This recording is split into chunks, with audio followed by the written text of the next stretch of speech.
Se siguen registrando las pugnas entre pandillas. Vemos entonces que dos de los puntos de los cuales los pandilleros están claros que va a ser su destino la cárcel o la muerte se cumplieron precisamente durante esta jornada. De eso hablaremos hoy, Alejandra. Así es, Andy, la mayoría de estas disputas se da por territorios. Este día Juan Víctor nos ampliará un poco más y nos dará a conocer un caso que se ha registrado en donde lamentablemente uno de ellos ha perdido la vida. Juan Víctor, buenas noches, bienvenidos. ¿Qué nos puedes tú comentar en torno a esto que mencionaba Sandy, muerte o cárcel? Buenas noches, Juan Víctor. ¿Qué tal, Sandy? Alejandra, televidentes, muy buenas noches. Iniciamos con estadísticas, 1980 necropsias médico-legales que ha realizado el INASIF.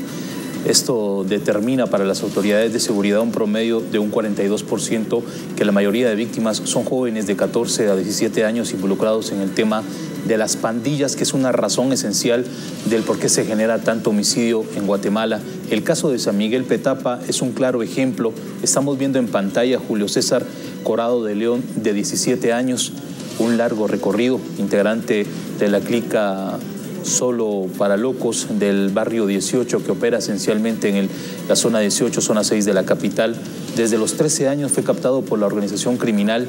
Incluso dentro de sus estadísticas, a los 14 años ingresó al Centro Juvenil Gaviotas. Un año después logra recobrar su libertad, pero a los 16 años él encontró a su esposa, se casa, tienen 2 hijos.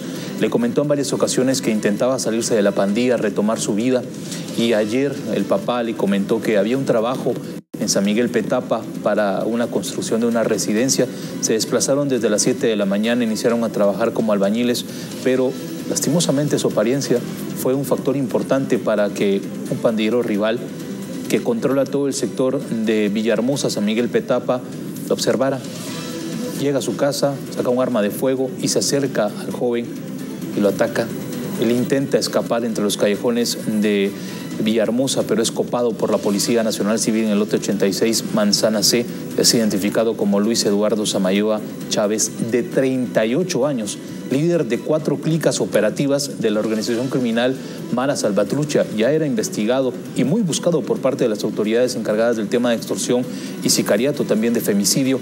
Lo logran detener. Él incluso, durante la entrevista que le hacen los investigadores, confirmó que sí, lo había asesinado porque era un pandillero rival y que constantemente lo vivía amenazando. Es una circunstancia que al momento las autoridades manejan como una hipótesis, pero lo más probable es una pugna entre las mismas organizaciones criminales, tanto Barrio 18 como Mara Salvatrucha. Juan Víctor, hablemos de la diferencia de edad que es bastante evidente entre estas dos personas. Por un lado tenemos a un señor que ya se ve que es bastante grande y por el otro lado tenemos a uno jovencito. Hablemos de estas diferencias de edades y cómo se pueden dar estos ataques entre las pandillas igual. Julio César Corado de León, de 17 años, Alejandra, intentó salir en muchas ocasiones del grupo criminal Barrio 18 a retomar su vida. Él se encargaba del tema extorsivo, incluso cuando ingresó al Centro Juvenil Gaviotas a sus 14 años fue por tenencia de arma de fuego. Recobró su libertad a los 15 años. A los 16 encontró a su pareja sentimental en la zona 18. Tenía 2 bebés. Incluso él argumentaba que era una de las razones primordiales que intentaba salirse del grupo criminal. Retomó su vida, el papá le encontró un trabajo. Exactamente ayer le comentó que había un trabajo de construcción en una residencia, se desplazaron desde muy temprano. Era una forma de que él intentaba alejarse de la pandilla, el tema de las drogas, el tema de la extorsión, pero lastimosamente la apariencia, los tatuajes lo delataron en cuestión de minutos. El pandillero rival, un hombre, Luis Eduardo Samayoa Chávez, 38 años, líder de 5 clicas e incluso 6 ingresos a la cárcel por diferentes delitos. Una persona que controla, que recluta menores en el sector de San Miguel Petapa, sin piedad, lo atacó, incluso lo remata para luego escapar y refugiarse en una casa, pero es alcanzado por la policía. Se le incautó el arma de fuego que utilizó para el crimen. Juan Víctor, hablemos un poco acerca del comportamiento y el fenómeno criminológico.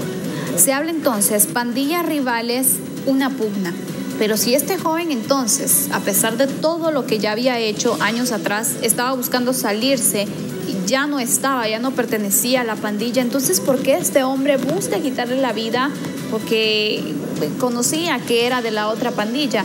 y no se sabía entonces que ya no pertenecía? ¿O por qué entonces crees que se da al final entonces este ataque que termina con el joven, con el de 17 años? Curiosamente, el investigador a cargo del caso comentó, Sandy, que en ese lugar donde el joven estaba trabajando con su papá en una construcción, existen 5 plazas, es decir, venta de distribución de droga. También no descartan el tema del tráfico de armas de fuego en residencias que son vigiladas esencialmente por Luis Eduardo Samayoa Chávez, de 38 años. No se trata generalmente de ver a un pandillero y atacarlo, sino que el adulto, Luis Eduardo, el integrante de la Mara Salvatrucha, consideró que el joven estaba aparentemente controlando esas plazas para generar disparos o ataques violentos de San Miguel Petapa. Él lo único que estaba haciendo era trabajar para salir de la pandilla, donde obviamente lo había ingresado no solo a un centro correccional, pero lastimosamente las autoridades consideraron que por esa razón es que se presume que Luis Samayoa lo atacó por cuidar aparentemente las plazas de la venta de droga, narcomenudeo que controla la Mara Salvatrucha en San Miguel Petapa y que lo saben claramente las autoridades. Juan Víctor, tú comentabas que el padre le había encontrado un trabajo a este joven y que esta mañana se disponían a trabajar, a ir juntos y a poder salir adelante de una manera digna. ¿Tú has tenido contacto con el padre de él? ¿Qué pueden decir, qué pueden mencionar? ¿Cómo se dan los inicios de este jovencito que desde los 14 años ya tiene un ingreso a la cárcel prácticamente? ¿Cómo se involucra él con las pandillas? El papá estaba muy embargado por el dolor. Alejandra me comentó que su hijo, Julio Corado, incluso le comentó el día de ayer que quería encontrar trabajo, que incluso había intentado buscar, pero lastimosamente había abandonado la escuela desde los 13 años. Su récord criminal no le permitía adaptarse a algún trabajo. El papá encontró un trabajo, una construcción en San Miguel Petapa y no dudó en decirle a su hijo que se acercara también a laborar. Le iba a pagar 60 quetzales el día. El hijo se acerca a laborar desde las 6, 7 de la mañana, pero lastimosamente encuentra la muerte por el tema de las pandillas, una circunstancia que las autoridades consideran que es uno de los factores primordiales de los homicidios en Guatemala.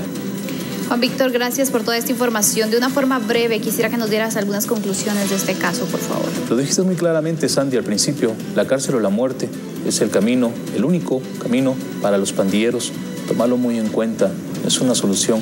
Creo que deben de existir programas muy esenciales por parte del Estado dentro de lugares que son dominados por las pandillas, que se ven interesados los jóvenes, y también el tema del estudio es básico y fundamental para poderse emplear de una mejor manera. Si el pandillero decide salirse de las pandillas, encontrar una forma o un método para poderse acercar a grupos y con ello intentar cambiar su vida y no acercarse también a lugares que son dominados por otros grupos rivales, si es que él logra salirse de su organización criminal.